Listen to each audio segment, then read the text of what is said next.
Chapter 3. A Thankful Spirit. A wise woman sets a joyful mood in her home.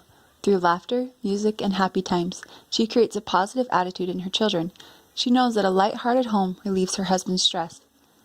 A merry heart versus a poor me attitude. All the days of the afflicted are evil, but he that is of a merry heart hath a continual feast. You might be one of the women who often complains about her family's financial state and how she must do without because her husband cannot support the family decently.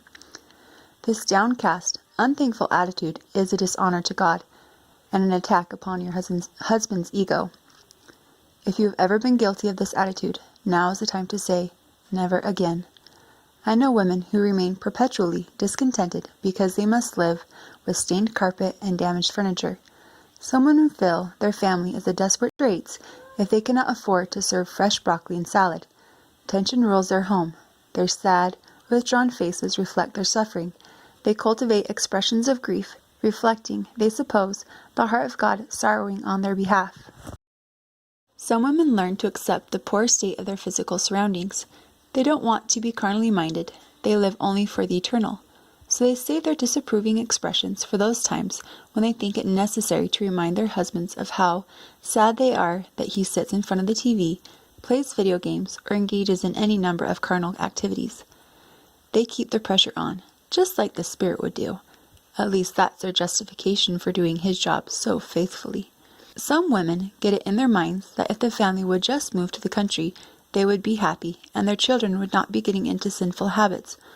Or if they lived closer to the church, or away from bad neighbors, or spent more time in family devotions, or any number of ifs, ands, or buts, then life would be better. This is a sure recipe for disaster. Discontentment is not a product of circumstance. It is a state of the soul. Remember, all the days of the afflicted are evil, but he that is of a merry heart hath a continual feast. Paul said, "For I have learned, in whatsoever state I am, therewith to be content." The author of Hebrews says, "And to be content with such things as ye have." In 1 Timothy we read, "For godliness with contentment is great gain. For we brought nothing into this world, and it is certain we can carry nothing out. And having food and raiment, let us be therewith content." Contentment. Recently I walked into a home that did not have running water, nor did it have an indoor bathroom. It had none of the things we consider necessities today. No washing machine, no dryer, and no kitchen cabinets, though they did have carpet, a remnant that covered about half the room, with its cut and frayed edges showing. Yet the sweet new bride was smiling from ear to ear, telling me how thankful she was to have a place of her own. She told me over and over again how her husband had made this shelf and that place to store stuff, and how he was going to build a cabinet right here later. Thankful people have a view of life that begins somewhere deep in their souls. The outside circumstances just can't mar their joy. To them, life is a wonderful, continuous dream come true. All of life is blessed, and they see themselves as being in a continual feast. Granted, this new bride is just starting married life, and she is filled with optimism and energy of youth. But we can take a lesson from her. Joy begins with thankfulness. Quite often our attitudes hang in the balance. By making a conscious choice, we can tip our souls into dark moods of complaining or into thankfulness and praise. It is amazing how much our mouth controls our soul. You can smile with your mouth and say, "Thank you, God. Thank you, husband. Thank you, children." And your spirit is directed into gratitude with joy following. Thankfulness is how you think. Joy is the abundance it produces. Practice makes perfect. Practice makes perfect. Practicing having a merry and thankful heart. I have known people, though they do not have a natural knack for music, started piano lessons and practiced every day. After 2 or 3 years, their fingers moved across the keys easily, and their music sounded sweeter and more fluid every time I heard them. If you ask them, "How do you know to hit all those keys?" they answer, "Practice. I've practiced so much I don't think about it. It just happens." Life is like that. Most people have practiced hitting the notes of bitterness, sourness, hurt feelings, and frustration so long that their souls find the discordant notes easily, almost without thought. But you don't have to keep on practicing discord. You can practice joy and thanksgiving just as easily, and certainly with more pleasure. Every day, Every right response makes your fingers of your soul find the notes of joy and thanksgiving easier and easier, until it is so natural that people will say to you, "I am not like you, I just don't have a bubbly personality. I'm not a happy person. How can I have joy?" And you will be able to tell them, practice makes perfect. Learn to enjoy life, be thankful, smile. When you catch yourself becoming irritated or disturbed at circumstance, stop and laugh at the little things that steal your peace. Count your blessings and learn to be appreciative. My daughter once wrote a song around the words, "Thanksgiving is good, thanks living is better." Colossians 3:15 says, "And let the peace of God rule in your hearts, to the which also ye are called in one body. Be ye thankful." The Queen of His Heart. Dear Debbie, one day my husband came in while I was reading your lecture about joy, and he asked me to do something for him. I cheerfully did what he asked with a smile on my face, and boy was he surprised. That was the beginning of our new life. The sweeter I am to him, the more he likes me, and the more I like myself. I know most of my depression was because I hated myself over how I treated my man and how he reacted to me. How dumb we can be. We make life so complicated with our demands to be treated fairly. You know, the attitude of, you do this, and if you do it right, then I'll do that. And if you don't, then you can just suck it up, because I will not do your part. Boy, am I glad to be finished with that stupidity. Now I seek to always delight my husband, no matter what. I do not know why I expected him to like me when I was so unlikable and mean. I want my face to reflect joy and thanksgiving to him. Anyway, he has been treating me like a princess. His face lights up when he sees me. He holds my hand, puts his arm around me, smiles at me all the time, tries to help any chance he gets, and wants to just sit and talk. I am the queen of his heart and the fire in his bed. At last, Marie.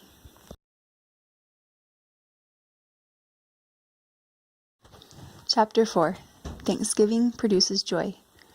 Live with thanksgiving, forgiveness, and joy, and enjoy all your moments as if they were your last. My jolly playmate. You have control over whether or not your husband will be heirs together of the grace of life, or partners together in the tension and stress of life. You have much more control than you know. As a general rule, my husband doesn't just take the trash out. I could be annoyed, or I could learn to enjoy taking the trash out. I'm smart. I have learned to really enjoy taking the trash out.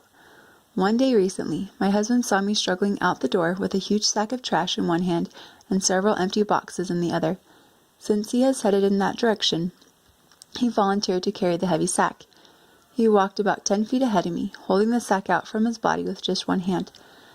I knew he was just showing me how strong he was. I was amused, as usual, with his display of manhood. After nearly 35 years of having me appreciate his muscles, you would think he would tire of showing off.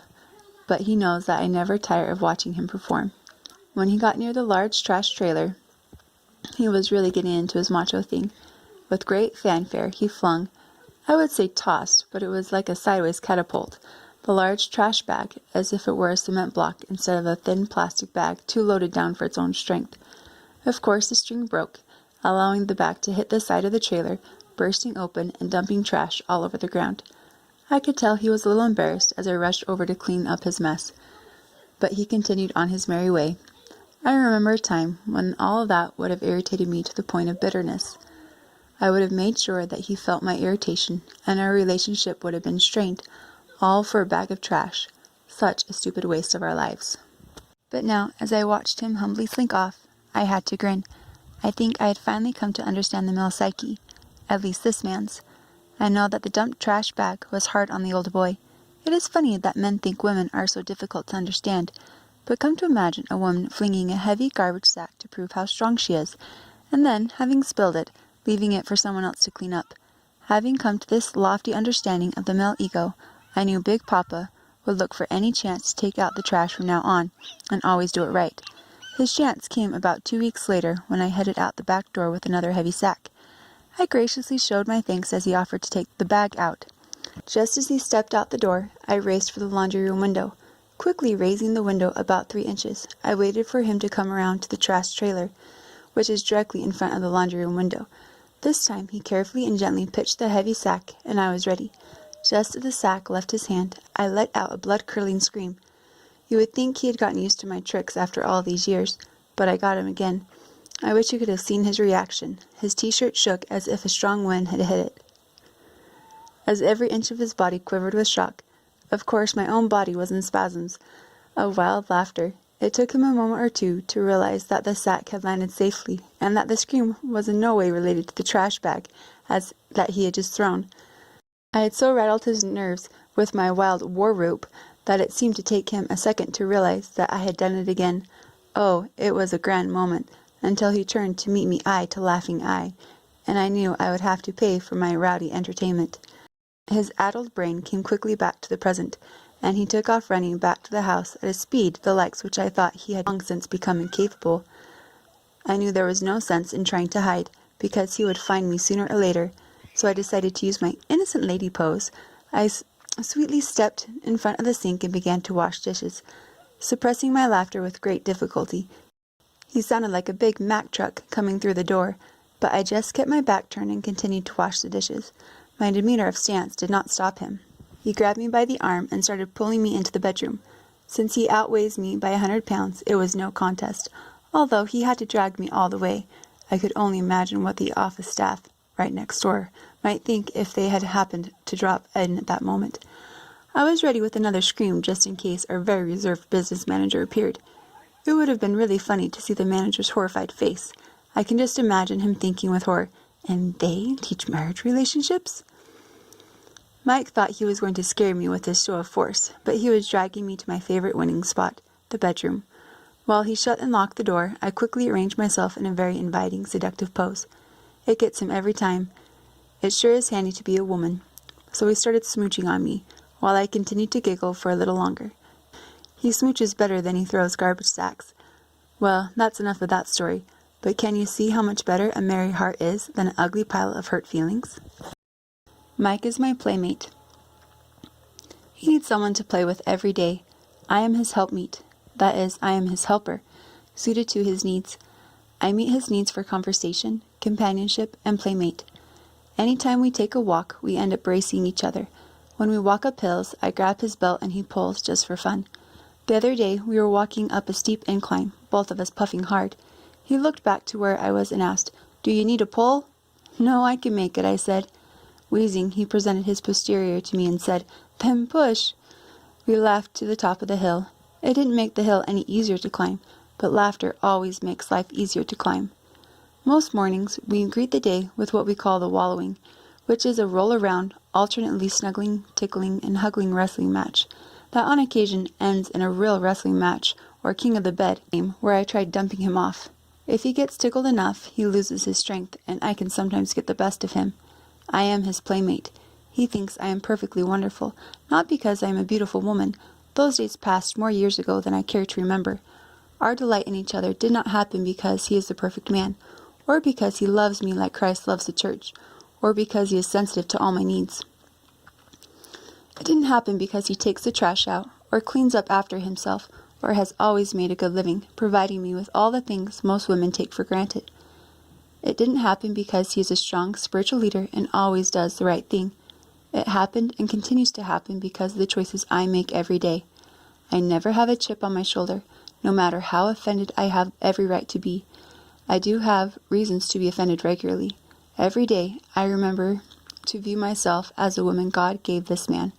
This mindset helps me be just that, a gift, a playmate, his helper. Early in our marriage, we each made a commitment independently to please and forgive the other, no matter how hurtful the actions or words that were spoken. Somewhere over the years, having goodwill and a merry heart towards each other has become as natural as breathing. We have learned that all of life is fun and needs to be shared with our best friend, playmate, and lover. This, then, is the rule of life for wives. Live with thanksgiving, forgiveness, and joy, and enjoy all your moments as if they were your last. Someday, soon enough, they will be. The marvel of my story is that it has been playing out for close to 35 years. No one would ever guess that the two old folks sitting at the corner table in a restaurant, getting their senior citizens discount, would still be having so much fun. Yet we continue to enjoy each other, playing, laughing, loving, and sharing. We have been heirs together of the grace of life, not partners in stress and bitterness. Our relationship has been a living testimony of Christ and the church. My husband has been my head, and I have been the body. He likes to remind me that I am the body. At my age, this is not only funny to me, but should give you a chuckle too. This is exactly what God meant marriage to be between a man and his wife. It is the great mystery spoken of in the Scriptures. Webster's Dictionary tells us that a mystery is something that is fitted to inspire a sense of awe. An enigma, for two earthly beings here in this cursed world to have a joyful relationship throughout their marriage is truly awe-inspiring. Because I have known such love and closeness with a man, subsequently, my understanding of God and my appreciation for him are much deeper. A relationship based on law, rules, willful humility, and formality is death. I have learned to approach God just as I approach my husband, with love, joy, and delight. From this day forth.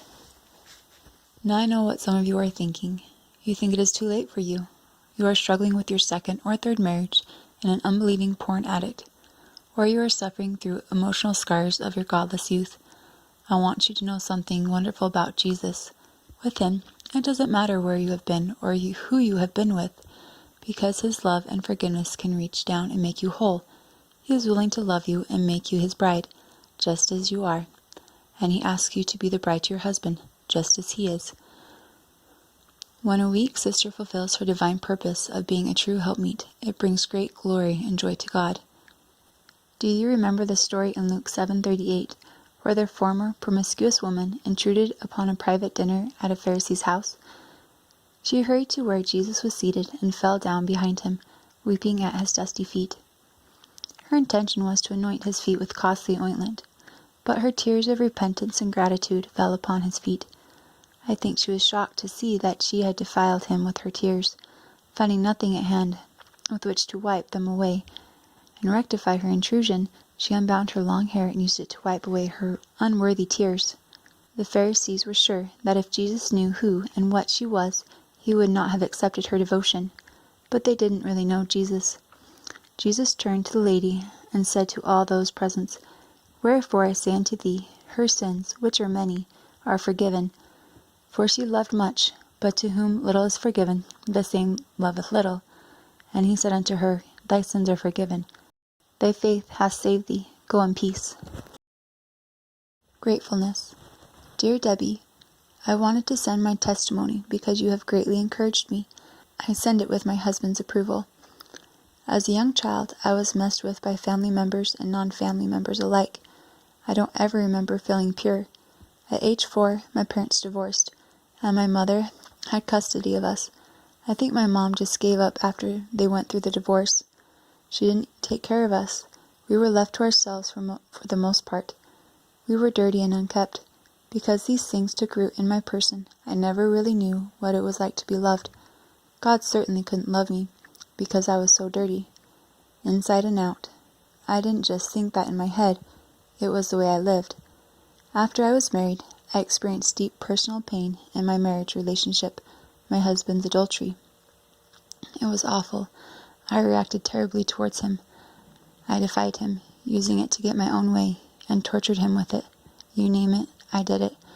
The only thing I didn't do was leave him. We went through much hurt, anger, and bitterness. I had a great difficulty trusting anything or anyone, even God. I asked God if he would please show me one way that he loved me. I felt bad for even asking, in light of the fact that he had sent his only begotten Son to die for me. But I did ask, and God answered me. That night I went out into the living room to pray, and God opened up a small part of what felt like heaven to me. He reminded me that he loved me when I was that dirty, ill-mannered, messed-with child. Here is how he did it. There was a lady in our neighborhood who was a Christian. When I was 5 years old, I was wandering by her house one day with a dirty cookie in my hand, and I offered it to her. She accepted it and took me on her lap and told me all about Jesus, creation, and how Jesus would come for us one day. It was God's lap that I sat on that day. It just took me years and years to know it, because God loved a dirty little girl. All the while I was going through public school, I never believed in evolution. I had a basic knowledge of Jesus Christ, sin, hell, and heaven. God had laid a foundation in my life. When I was a rejected, lonely child, that would one day lead to my salvation through faith in Jesus Christ and his finished work on Calvary. That lady also took me to church with her for the next 5 years. She was a true vessel for God's love. There came a time during all our marriage troubles that I knew I was stagnating. I got on my knees and began to pray, asking God to make me grateful. That Sunday at our church, the ladies from the roll-off homes were there. Roll-off homes take in troubled, drug-addicted, or street ladies who come for help. God began to remind me where he had brought me from and what he had saved me out of. About the time God was doing this, our pastor asked the ladies of our church who would to come and stand with the roll-off ladies, because really, but for the grace of God, we could have been standing where those ladies were. I went and stood with them, and we all began to sing, "At the Cross." I began to weep, thinking about the miry pit that God had rescued me out of. The roll-off ladies put their hands on me and comforted me. Me, who should have been comforting them. I silently thanked God for making me grateful, and thanked him for doing it so gently. Being grateful and thankful is the key to spiritual victory. It was at this point that the battle turned. There came a time when God dealt with me about my bitterness towards him. I had carried bitterness towards him for not protecting me while I was a child, when I thought he should have. He showed me that he hadn't shielded Jesus either. It was a battle to lay down and trust that God would do the necessary things with it. I learned a good lesson about bitterness. It drives everyone away. I was now willing to let God have it. The next few weeks, I noticed that I had freedom to go to God with everything. Who would believe that now I want to be married to my husband? That I like being around him and spending time with him. I enjoy talking to him and enjoy the fact that he balances me so well. Who would believe I am looking forward to having more children with him, Lord willing? Some people would say that I am weak and foolish or extremely codependent. What people think is nothing compared to what God thinks. I know that God has brought me out of the other side. I don't know what the future will bring, but as a woman of old, I am trusting in God. He is up close and personal now. I am learning to rest in him. I love him. He has not done anything in my life as I have thought he would, but he has done exceedingly above all I could think or ask.